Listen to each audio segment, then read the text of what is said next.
ನಗರದ ಉದ್ಯಾಗಿರಿ ಬಡಾವಣೆಯ ಚೊಕ್ಕ ಕನ್ವೆನ್ಷನ್ ಹಾಲ್ ಎದುರಿನ ಮಂಜುನಾಥ್ ಎಂಬುವವರ ಮನೆಯಲ್ಲಿ ಅಡಗಿದ್ದ ಸುಮಾರು 20ಕ್ಕೂ ಹೆಚ್ಚು ನಾಗರ ಹಾವಿನ ಮರಿಗಳನ್ನು ಸ್ನೇಕ್ ರವಿ ರಕ್ಷಣೆ ಮಾಡಿ ಕಾಡಿಗೆ ಬಿಟ್ಟಿದ್ದಾರೆ. ಅಷ್ಟಕ್ಕೂ ಇಷ್ಟು ಮರಿಗಳು ಇಲ್ಲಿ ಹೇಗೆ ಅಡಗಿಕೊಂಡಿದ್ದವು ಎಂಬುದು ಕುತೂಹಲವೇ ಸರಿ. ಮಂಜುನಾಥ್ ಎಂಬುವವರ ಮನೆಯ ಎಲ್ಇಡಿ ಖಾಲಿ ಸ್ಕ್ರೀನ್ ಬಾಕ್ಸ್ನಲ್ಲಿ 20ಕ್ಕೂ ಹೆಚ್ಚು ನಾಗರ ಹಾವಿನ ಮರಿಗಳು 2-3 ದಿನಗಳಿಂದ ಮೊಟ್ಟೆ ಹೊಡೆದು ಹೊರಗಡೆ ಬರುತ್ತಿದ್ವು.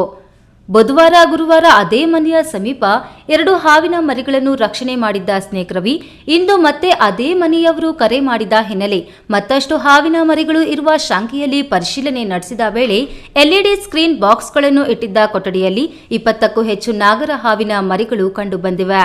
ತಕ್ಷಣ ಹಾವಿನ ಮರಿಗಳನ್ನು ರಕ್ಷಣೆ ಮಾಡಿ ಅರಣ್ಯ ಪ್ರದೇಶದಲ್ಲಿ ಬಿಡಲಾಯಿತು. ಸೆಪ್ಟೆಂಬರ್ವರೆಗೂ ನಾಗರ ಹಾವು, ಕೊಳಕು ಮಂಡಲ ಹಾಗೂ ನೀರು ಹಾವುಗಳು ಮರಿಗಳಿಗೆ ಜನ್ಮ ನೀಡುವ ಸಮಯ.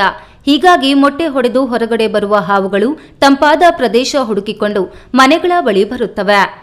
ಈ ಸಮಯದಲ್ಲಿ ಮನೆ ಆವರಣವನ್ನು ಸ್ವಚ್ಛವಾಗಿ ಇಟ್ಟುಕೊಳ್ಳಬೇಕು.